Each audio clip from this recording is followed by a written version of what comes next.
So hi guys, welcome back to my channel again. Thank you sa mga thank you sa mga nanonood sa akin and hope you guys enjoy sa mga past videos ko. And for today's video, magkakarwash ako ng sasakyan ko. So, yeah, let's go. Let's go get it. So this water pressure machine, binili to ni Papa hindi lang para sa sasakyan, kundi kapag maglilinis kayo ng walls or sa mga sa mga concrete, lilinisan yung driveway nyo. And there's a lot of purpose para sa water pressure machine. So, pero hindi ko to gagamitin tong gun na to kasi sobrang lakas ng ito. You know, like I have to change this water gun kasi meron akong specific na water gun na binili ko sa Amazon. And it's actually nice. Then yeah, ito yung para sa, para sa sabon. Yeah, one by one lang natin. And then, ito yung gun ko guys. This one right here. So, this gun called Tool Daily. So, para i-connect is just push this back, then put it, then lock. So, ito na yun guys. And then, kapag magsusoap na ako, I usually put it here. And then, kapag gusto mo tubig lang yung lalabas, you gotta push it here. Kung gusto mo ng sabon, I have to push it up. Tapos, dito na mag-automatically kukonek yung pressure and dito magpupush yung water with soap. So, but the easy way, kung gusto mo lang mag-focus sa sabon, is I actually removed it and just automatically connect it here. Para easy and hindi mabigat pag nagsispray ka. It's just like, hawakan mo lang dito or dito, Ganun ka lang. So, yeah.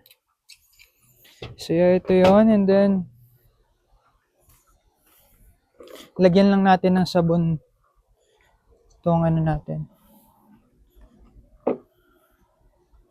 Lagyan lang natin ng foam. Foam pala guys. Yeah, same thing. Soap, foam, whatever you guys called it. Pero yeah, lagyan lang natin.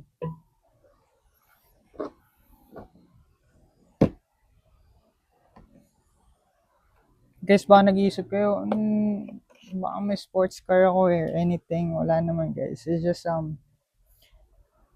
Honda Civic, 2013. It's nothing too fancy. Nothing too crazy pagdating sa sasakyan, It's my first car, Pang point A to B, pang point A to B lang, as of now. So, yeah.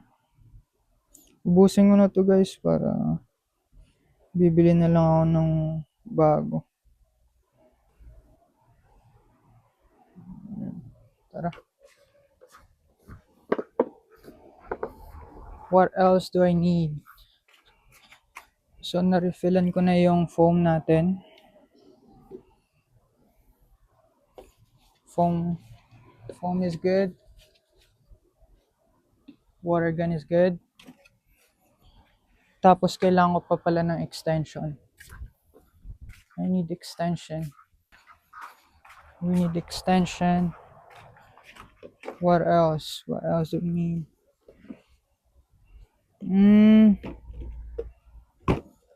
Mamaya na tong mga tire block and anything. May marami akong product guys, pang interior, exterior, Well maintain ko lang yung sasakyan ko because, it's my first car and iniingatan ko and, mini-maintain ko ng maayos. Because,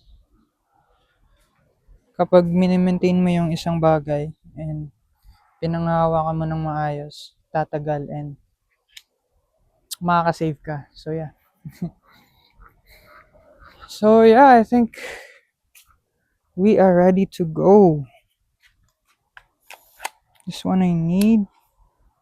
And kukonek ko na yung extension wires.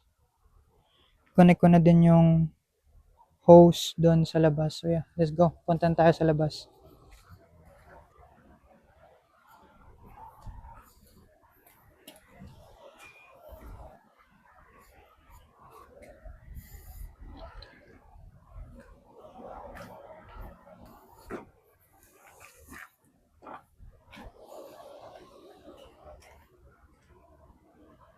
So yun guys, ready na yung lahat. You know, na-set up ko na yung tubig. Connected na sa machine. And then yung soap natin. Hindi tayo. Same thing. Connected na sa machine, connected na sa hose, and it's ready to go. And guys, you know, maingay. Maingay yung machine pag may water pressure na. Hopefully maririnig nyo ako pag nagsasalita. So yeah, let's go get it. Basahin ko muna siya. And then soap natin. And then pupunasan natin ng towel. And then after that, tanggalin natin yung soap. Tapos i-dry natin, you know. And then yung soap na binili ko, it comes with wax. So yeah, let's go get it.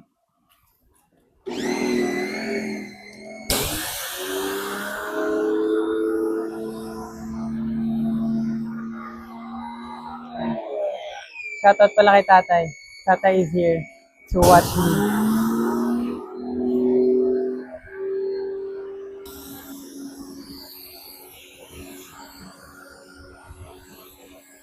Tanggalin muna natin yung mga dust, you know, yung mga dumidikit na mga putik, mga buhangin, you know. So that, dito na din kila mama at papa kakarating na din.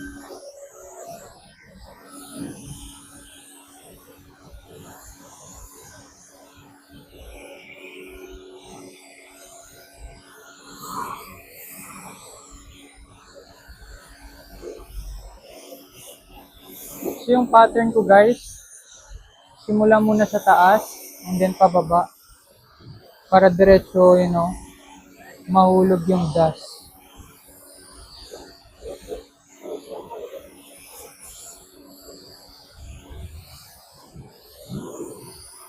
So yung pattern ng pag-spray ko, it comes from the top going bottom, you know. Para mabilis mahulog yung dumi. Okay.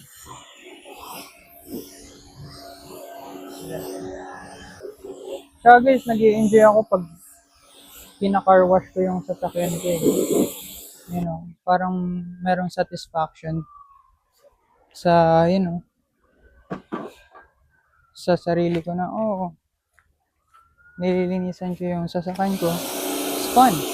Nag-i-enjoy ako. You know, nag-i-enjoy ako mag-car wash. Sabihin nyo hindi man BMW or Mercedes, you know, yung mga Audi, yung mga sasakyan nyo, but, you know, kahit pa paano, I'm thankful na to have this. So, yeah. I'm thankful and then grateful at the same time na meron akong sasakyan, you know. So, point A to B going, you know, point B. So, I'm happy with it. So yun guys, tapos na tayo, you know, basahin yung sasakyan ngayon. Magpo-proceed na tayo sa second step is so soap na natin yung sasakyan na ifo-foam na natin siya. So switch ko lang dito, you know. Worth it talaga yung binili ko to kasi, you know, nasa soap niya talaga ng maayos and like, you guys will see it, you know. So yeah, it's on and ready to go. Let's go.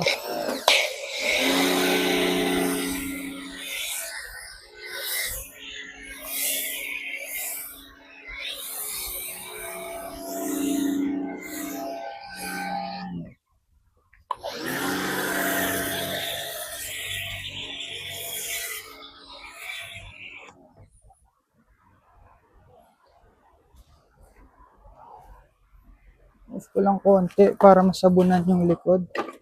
And uubusin ko na tong soap guys kasi bibili na ako ng bago. So,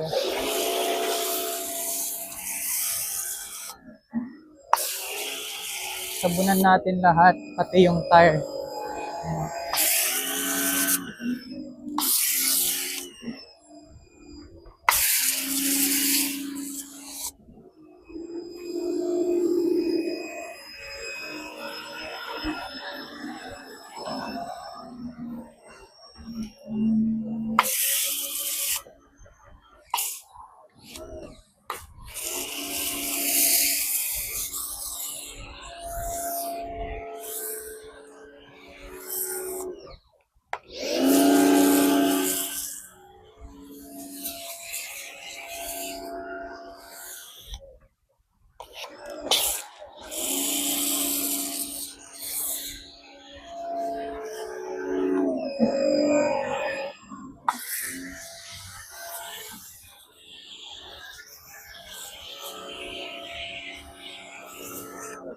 So yun guys. So naubos ko na yung foam. Yung pang foam natin, ubos na. Dito na tayo sa hassle part. Is to, punasan natin yung sasakyan and make sure na tong pamunas natin, walang dust kasi magagasgasan yung sasakyan. So basahin muna natin to ng tubig. Alam ko yung mga, yung mga car guys dyan, you guys going crazy. Meron kayong mga sariling method nyo kung paano kayo mag car wash, but I'm just doing the basics. So, yeah. Every moment spent with you.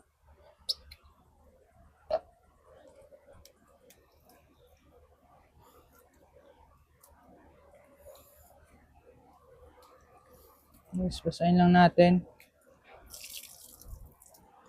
Yan, yeah. Lagyan lang muna natin yung water gun natin dyan. Punasan na natin. Let's go, let's go.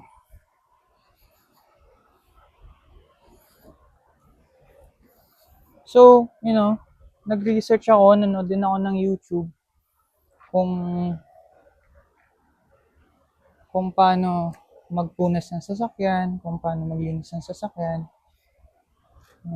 Kailangan mo daw meron kang one-way stroke pag magpunas ka para hindi magasgasan na kung sakali man na may dust yung pamunas nyo, one direction lang. You know what I'm saying? So, yeah. Guys, Honda Civic lang to, I know, but I love this car. Kasi nakakapag-save ako,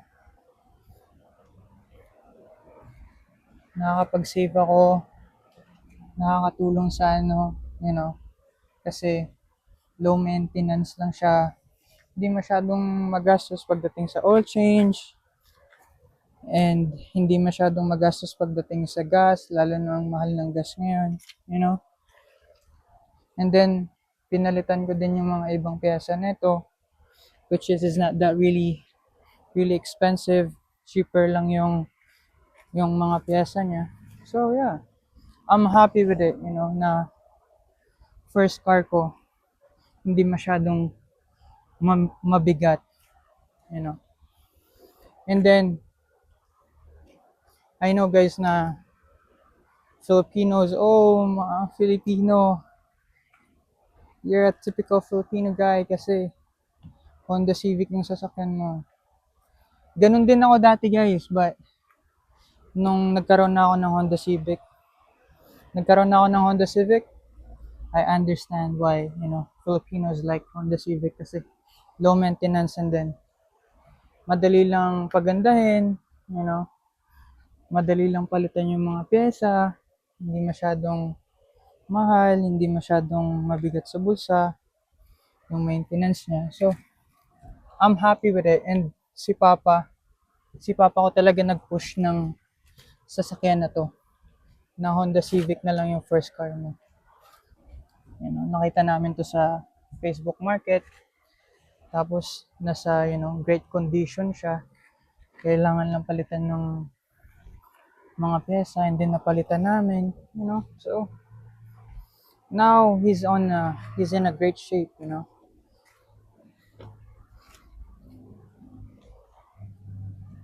Maganda yung ano niya. Tatagal pa to ng 3 to 4 years, guys, tong sasakyan na to. So yeah.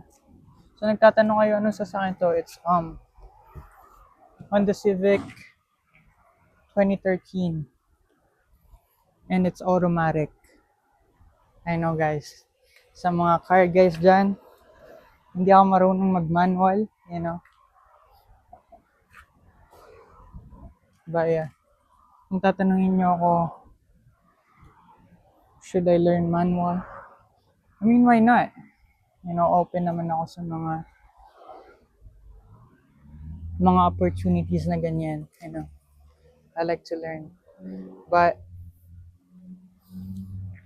sa ano ngayon, sa society natin ngayon, parang wala nang nagpupush ng manual eh. Parang ginagawa na ng society na automatic na lahat.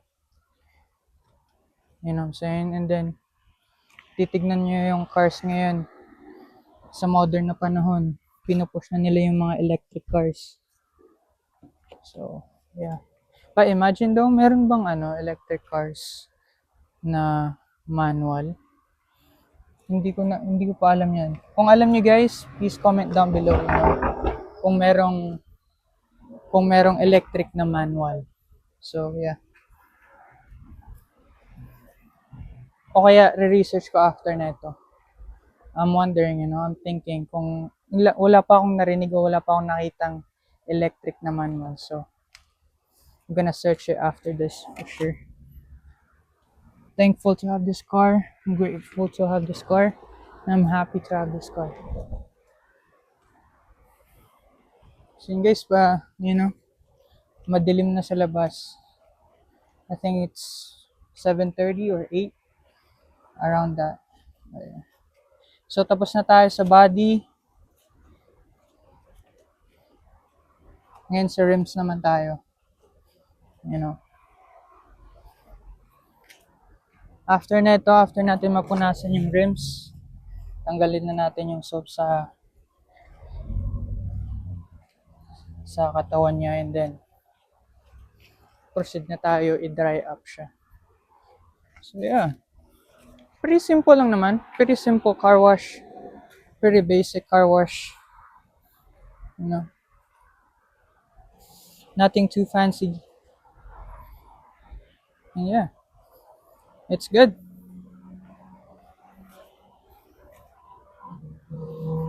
Ready na to guys. I think it's good now. You look shiny. It smells good. Looks fresh.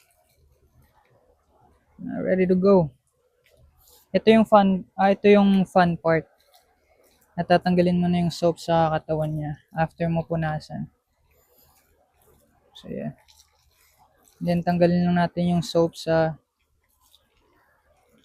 pamunas. Soap sa gun, sa mga kamay ko. Oh, shish. It happens.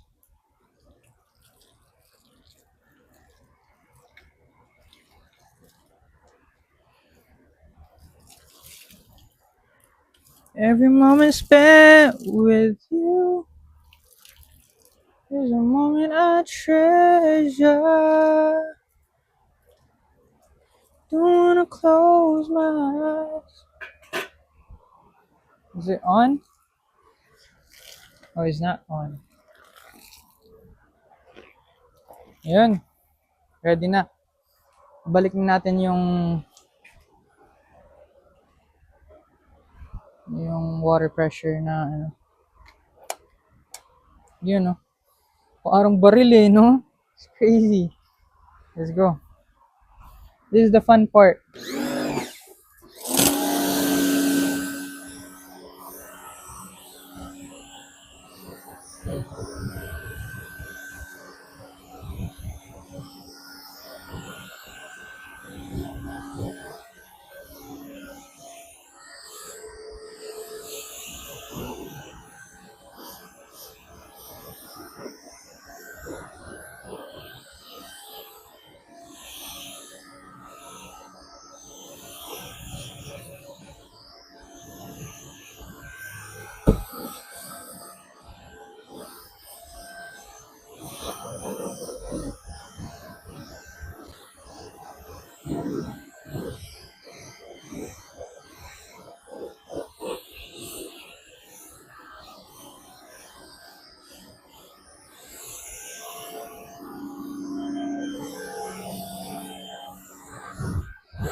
Tsaka guys, kapag nagka-car wash kayo, don't forget na yung mga soap na pumupunta sa kapitbahay nyo, you have to clean it up, you know.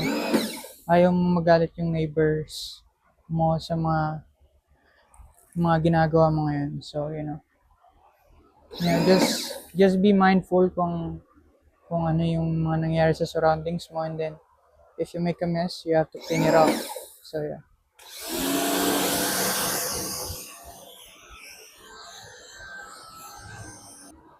So, yeah, guys, I think it's ready. I think it's ready to dry up.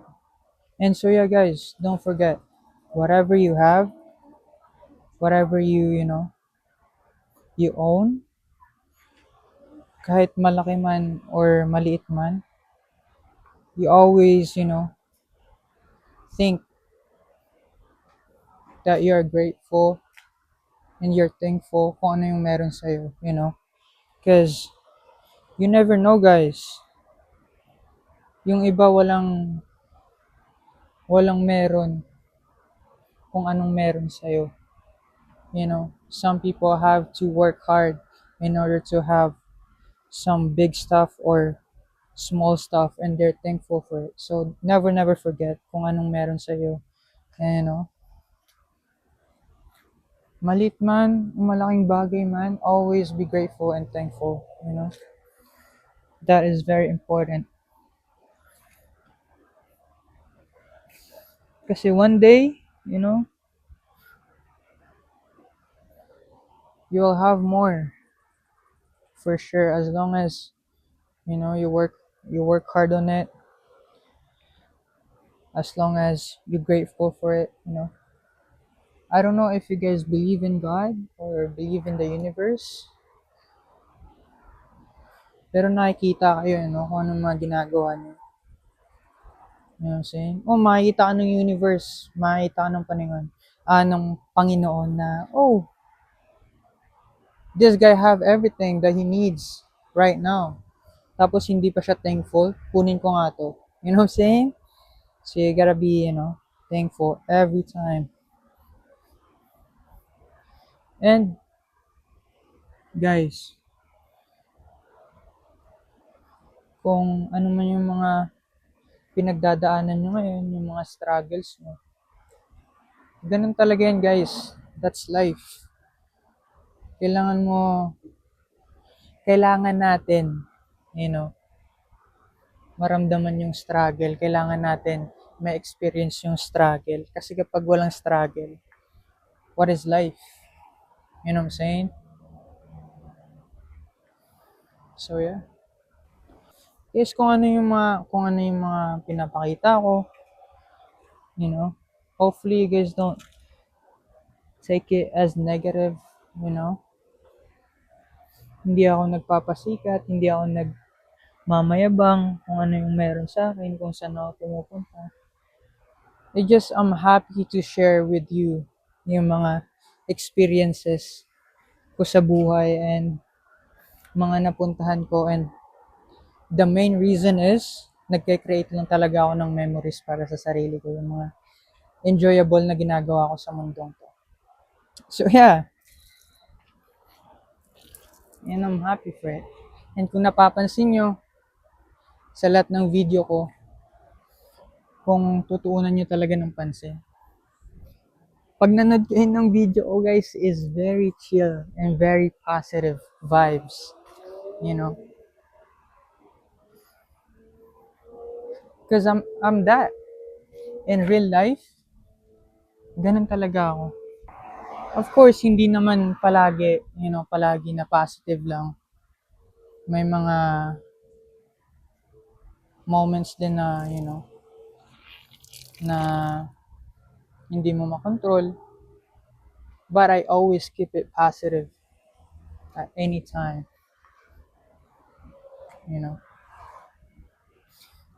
Some people might not understand me. Some people might understand me right away. But all I'm doing and all I'm saying and all I'm showing is a good intention. I just want to share, na nag-enjoy ako and hopefully you guys enjoy it too. So yeah. Yun naman.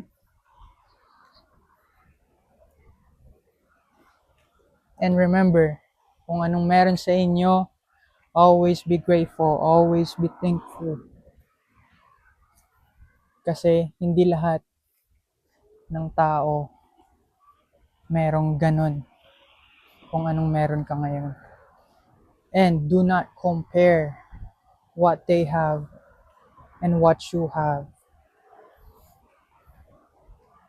Isipin mo lang ngayon na meron, kung anong meron sa'yo, you have enough kung anong kailangan mo sa ngayon.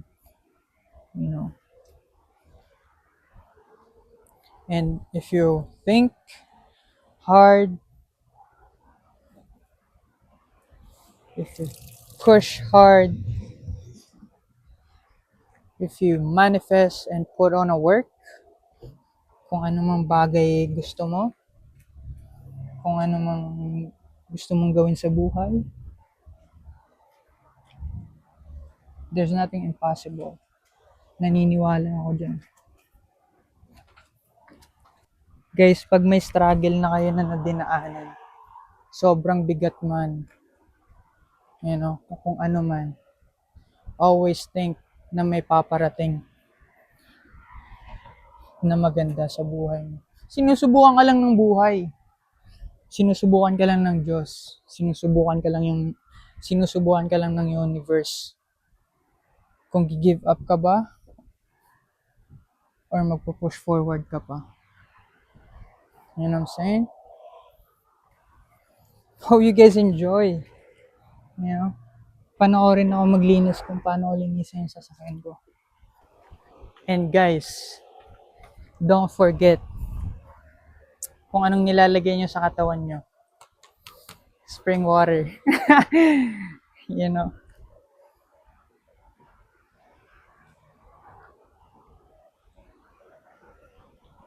Sabi mo man, oh, Justin, that water costs too much. Pero hindi naman araw-araw eh. Kung mayroon ka lang budget, treat mo rin yung sarili mo. Hindi lang puro Coke, whatever, Treat mo din yung sarili mo, alagaan mo rin yung sarili mo sa loob.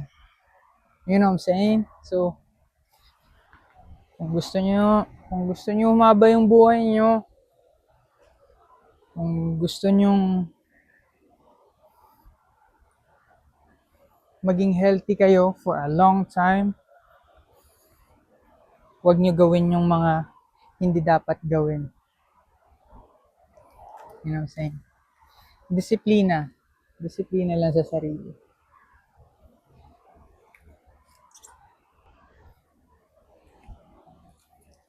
So yeah.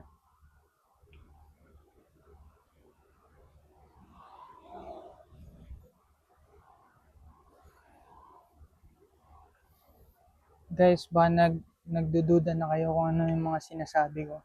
Ba sabihin nyo sa akin, sino ba tong nag-a-advise sa akin? Sino ba tong taong to? Ang daming sinasabi, madaming ina-advise. Guys, sinishare ko lang yung mga, knowledge and experience ko sa buhay. And yung mga natututunan ko sa mga matatanda, sa mga mali ko, sa mga mali ng ibang tao. And ina-apply ko sa buhay ko. Ina-apply ko sa sarili ko. It's just I'm just thinking about what is the best for me and kung ano yung best sa surroundings ko. That's it. I'm just, really positive person. And I want good things in life. Umiiwas talaga ako sa mga negative thoughts, negative words, negative energy, negative people, hindi ko tinotolerate yung mga ganun. Hindi ko binibigyan ng chance yun. Tinatanggal ko agad, guys.